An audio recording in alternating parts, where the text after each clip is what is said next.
let's go back to the time before I got success. Let's do that again! Before Bayern were dethroned, before Haaland, Lewandowski, and Mbappe made my life a living hell, Leverkusen was the start. But what if it went completely wrong? So wrong, in fact, that we barely won a game. And by the time we got to November, the board wanted to talk to me. I had a meeting for 3 p.m., but due to my anxiety, I decided not to show up. Yeah, I got sacked. In the morning! So we had to go job hunting, and with my reputation hit, I didn't really have the choice of the world. What are you saying? I initially saw 2 teams that could make a good story, RC Lens and RCD Espanyol. Lens have actually won Liga before, but that hasn't been the case since 1998, and their biggest rivals Lille have won it twice since then. They were in the relegation zone. Espanyol, on the other hand, are Barcelona's local rivals, and have suffered a shocking relegation in recent years. They were 19th. 2 points from safety, and were requested by a few people. Lens gave an offer first, but Espanyol seemed like it was meant to be, so I risked my future by rejecting Lens and waiting for the Catalonian club. However, another job popped up. Hello amigo, how are you? Come to Besiktas.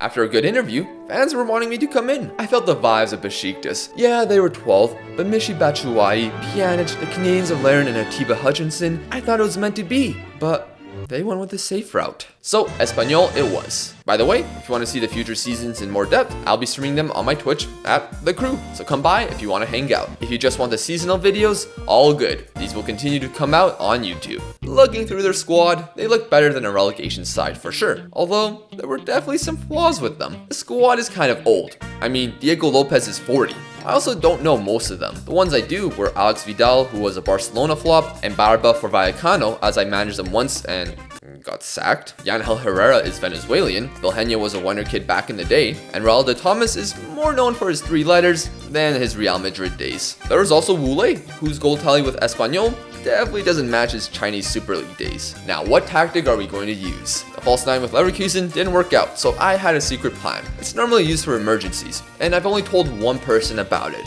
But it's a 4-2-2. We went out with it against last place Elche, going all out attack. They scored in the 12th minute. You are shit. One player I was looking forward to using was Sergi Darder. His attributes look incredible, and for those that don't know much about FM, attributes are rated out of 20. So if we look at N'Golo Kante, while he does have good playmaking attributes with passing and vision, he clearly has attributes better to win the ball with 19 tackling, plus the work rate and teamwork to do things others in his team wouldn't. So something like a ball winner or central mid on defense/support works for him. Darder was being used as a ball winner since he seemed like a great passer and tackler, but I was wrong about the tackling as he was sent off. Are you dumb? Mojica would score again in the second half, giving us a 2-0 L in our debut, which put us in 20th place. Espanyol Fan TV was already saying crew out. I couldn't believe it. After all that, my assistant thought it would be a good idea to have a team meeting to lift the mood.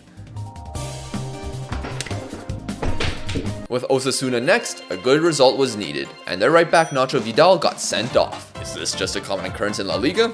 I don't know. What it is for certain is making my life easier. Loren was dropped for this match after dropping a stinking 6.2 against Elche, which soon led to the winter of Wule. Can he find a man? In behind to Wule! Wule!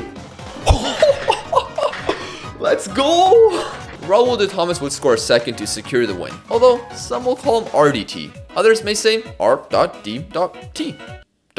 The first win for the club would take us out of the relegation spots, but with Getafe afterwards, who were in 5th, it wouldn't be easy. But football is a simple sport. 22 men walk onto the pitch, and Wule scores. I couldn't believe it, but I also couldn't believe this strike by Maximovic. Then before halftime, Sandro, the Everton Sandro got in behind our defense and scored the go-ahead goal. That ended up being the winner. A 0-0 followed versus Alaves, putting us back in relegation. Another 0-0 occurred versus Cadiz, but this was in the Copa del Rey, and after 120 minutes of nothing, goals were finally scored in penalties, except for Nico MD. However, I was starting to figure out what lineup would work best. With the 4-4-2 being the system, January became a miraculous month. A big reason why was our keeper Oyer Olazabal. I was previously playing 40-year-old Diego Lopez, but once I made the switch against Alaves, he made that spot his own. Several great saves were made in a 1-0 victory over Celta de Vigo, where of course, Wule scored. Real Sociedad then got a red card in the first 10 minutes, leading to RDT being gifted a goal and Pedrosa smashing one in. Januzaj did score a free kick, but 5th place Sociedad were defeated. Another tough match was next, as the Yellow Submarines were hosting, Us. Their manager was no longer Unai Emery, as he was sacked in November and is now chilling in Malaga. Niko Kovac took charge, and after an early scare as Pino's goal was disallowed, we grew into the game and the legend of Wu Lei continued. Barba in behind to Wu Lei. Herrera? Can he find Wu Lei? I do not believe this. Wu Lei? What? January would then end with Real Madrid, where despite them having these chances, they wouldn't score, as the match ended 0-0. Transfer-wise, in January, several players went out on loan. It also saw Katie Barre move to Bournemouth for 2.4 million. Reinforcements were needed. David Lopez plays as my center mid on defend, and he only has maybe a year or two left at the top level, so I decided to bring in Arno Martinez for 2.4 million. He may not be a center midfielder, but with the passing and tackling stats, I feel like I can mold him into a great one. I also wanted a center back that can become great. Josip Sutalo from Dinamo Zagreb ended up being the option, and while he only has played 6 times due to injury, I got some hopes for this guy. Finally, our wingers weren't great, and Barba and Alex Vidal were alright, but I wanted another option that had great pace to go along with work rate and ability. The depth options weren't great, so Ryan Fraser was brought in on loan from Newcastle. He would make his starting debut versus Granada, where in the first minute, he would assist RDT. Despite Arezzo scoring a banger, RDT would get his brace, assisted by Lulé, which gave us another victory. A great run of form, and maybe that could continue against a struggling Sevilla side, who sacked Julian Lopetegui earlier in the campaign. Never mind. Don't fear though, despite Valencia being high up the table, Ryan Fraser would assist RDT once again and house our way through another win. Vallecano and Mallorca were then dealt with, followed by revenge over Cadiz with a Wu Lei brace. That then led to a tough run in the season.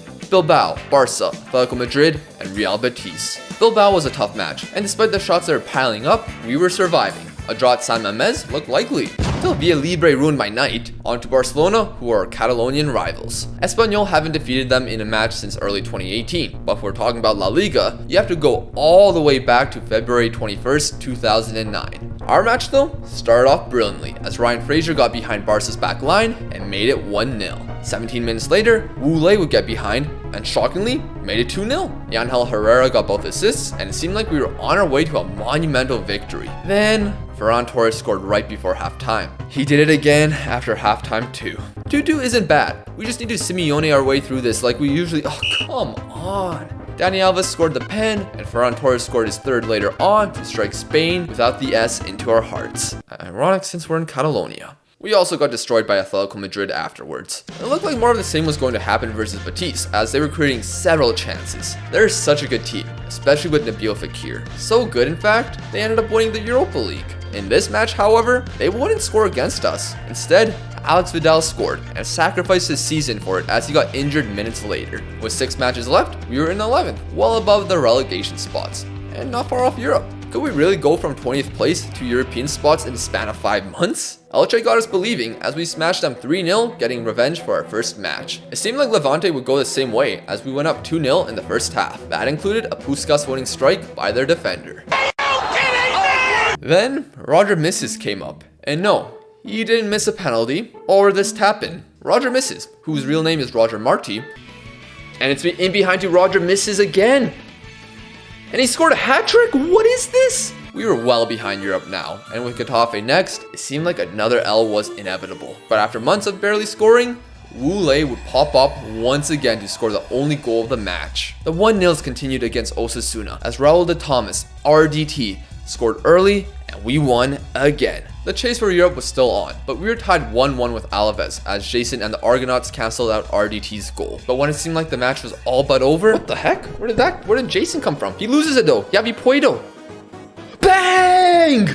Yavi Puedo gets the winner in the 90th minute! We were in 9th place, 3 points behind Betis, who we had no chance of passing due to our head-to-head being equal and goal difference being worse. But we could pass Celta de Vigo on head-to-head, and we played them on the last day. I didn't expect us to be in this position already, but we weren't showing up. We had nothing to lose, so we went full kamikaze with a 4-2-2. 2 seconds later. Corner, a free kick for literally seconds after the change. As we were pushing, they scored a second, but we can't scoff at finishing 10th.